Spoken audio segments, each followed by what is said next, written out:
रास्ते में उनके कानों में कुछ स्त्रियों के खिलखिलाने की आवाज पड़ी। जब उन्होंने ध्यान दिया तो एक आवाज कह रही थी कि शकुंतला, मुझे तो लगता है कि कण्व ऋषि को तुमसे अधिक ये उद्यान प्रिय हैं, इसीलिए तो तुम जैसी कोमल और सुंदर लड़की को इन नए वृक्षों को सींचने में लगा रखा है। शकुंतला नाम आते ही दुष्यंत के कदम ठिठक गए। दुष्यंत नहीं जानते थे कि शकुंतला कितनी सुंदर है या क्या है, लेकिन चूंकि वे शकुंतला से मिलने ही जा रहे थे इसलिए वे आवाज की दिशा में चल पड़े। अभी वे लता की ओट में ही थे। अभी उन तीनों लड़कियों की नजर उन पर नहीं पड़ी थी कि दुष्यंत की नजर शकुंतला और उनकी दो सखियों पर पड़ी। शकुंतला को देखकर दुष्यंत की आंखें विस्मय से फैल गईं।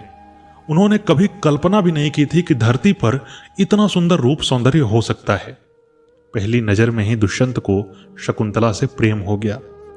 इधर तीनों सहेलियां यानी कि शकुंतला, प्रियंवदा और अनुसुया दुष्यंत की उपस्थिति से अनभिज्ञ हंसी ठिठोली कर रही थीं। इतने में एक भौंरा आकर शकुंतला के अगल बगल मंडराने लगा। वह बड़ा ही ढीठ था। वह ओंठों के नजदीक पहुंच जाता था और शकुंतला कितना भी हटाती थी तो हटता नहीं था। दुष्यंत इस दृश्य को देख करके भौंरे की बात से जल रहे थे। उन्हें लग रहा था कि यह भौंरा कितना सुखी है जो निश्चिंत होकर शकुंतला के अधरों के आसपास मंडरा रहा है, और मैं बस यहां बैठा हुआ देख रहा हूं, मैं कुछ कर भी नहीं सकता हूं। इतने में शकुंतला ने अपने सखियों से कहा कि इस भौंरे को हटाओ, मुझसे तो यह हट ही नहीं रहा। सखियां उस समय हंसी ठिठोली के मूड में थीं। उन्होंने कहा कि शकुंतला, तुम राजा दुष्यंत को क्यों नहीं पुकारती हो?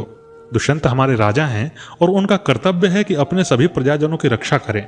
हो सकता है कि इस भौंरे को हटा करके वह तुम्हारी तरफ दृष्टि दें और तुम्हारी रक्षा करें। शकुंतला लजा रही थी और कहा कि यह मजाक करने का समय नहीं है, लेकिन दुष्यंत ने यह ठीक समय जान करके उसी समय वहां प्रवेश किया। चूंकि वे साधारण वेशभूषा में थे इसलिए सखियों ने उन्हें पहचाना नहीं। दुष्यंत ने उन तीनों से पूछा कि क्या आप लोगों को किसी की सहायता की आवश्यकता है, क्योंकि मैं यहां से गुजर रहा था और मैंने सुना कि आप राजा को बुलाने की बात कर रही थी। क्या कोई आपको सता रहा है? क्या आपको कोई तंग कर रहा है? इस पर सखियों ने कहा कि हमें कोई तंग नहीं कर रहा, हम तो आपस में बातें कर रही थी। एक साधारण सा भौंरा है जो शकुंतला को परेशान कर रहा था, लेकिन इसमें तो कोई बड़ी बात नहीं है, यह तो होते ही रहता है। दुष्यंत उस समय भले ही साधारण वेशभूषा में थे, लेकिन उनके शरीर के चिन्ह, उनकी बोली चाली, उनका रहन सहन और उनके चलने के ढंग आदि से यह लग रहा था कि यह या तो राजपुरुष हैं या राज परिवार से संबंध रखने वाले कोई महान व्यक्ति हैं। इसलिए सखियों ने उनकी आवभगत की, उनका आतिथ्य सत्कार किया और वहां आने का कारण पूछा। अभी दुष्यंत कुछ कहते ही कि वहां पर कुछ सन्यासी आ गए और सन्यासियों ने दुष्यंत को पहचान लिया और कहा कि महाराज आप यहां। तब सबको यह पता चला कि यही महाराज दुष्यंत हैं। दुष्यंत ने अपनी आप बीती बताई और कहा कि मैं यहीं पर शिकार खेलने के लिए आया था। पता चला कि यह महर्षि कण्व का आश्रम है, तो मैं उनसे मिलना चाहता था, लेकिन फिर मुझे पता लगा कि वह यहाँ पर है नहीं, तो मैंने सोचा कि आश्रम वासियों से मिलकर ही कुछ प्रसाद ग्रहण करूं और फिर अपने राज्य वापस जाऊं। आप लोग कुशल क्षेम तो है ना? मैं यही पूछने के लिए आया था। इस पर सन्यासियों ने कहा कि आप बहुत ही समय से आए हैं, हम यहाँ पर यज्ञ करने वाले हैं, और चूंकि ऋषि कण्व नहीं हैं और राक्षस हमें परेशान करते हैं, तो आप हमारी यज्ञ की रक्षा करें। दुष्यंत ने सहर्ष ही इस प्रस्ताव को स्वीकार कर लिया। तब तक दुष्यंत की सेना भी उन्हें ढूंढते हुए आश्रम की सीमा पर आकर विश्राम कर रही थी। उनकी सेना में उनका सबसे प्रिय दोस्त माधव्य भी था। लेकिन इन सभी के बीच दुष्यंत और शकुंतला को एक दूसरे से प्रेम हो चुका था। दोनों की निगाहें मिल चुकी थीं और दोनों के हृदय में बराबर आग लगी हुई थी। दुष्यंत वहां पर 3-4 दिन तक रहे और यज्ञ की रक्षा की। यज्ञ निर्विघ्न समाप्त हुआ तो ऋषियों ने प्रार्थना की कि दुष्यंत आप यहाँ कुछ दिन ठहरकर हमारा आतिथ्य ग्रहण करें। उसी समय महल से भी एक संदेश आया कि राजमाता एक अनुष्ठान कर रही हैं जिसमें दुष्यंत को उपस्थित होना है। अब दुष्यंत के सामने धर्म संकट था, लेकिन उन्होंने अपने मित्र माधव्य को और अपने सेनापति सहित अपनी सारी सेना को कहा कि आप लोग राजमहल में अनुष्ठान को पूरा करवाने के लिए यहां से जाइए और मैं ऋषियों का आतिथ्य ग्रहण करके कुछ दिनों बाद वहां पर आऊंगा।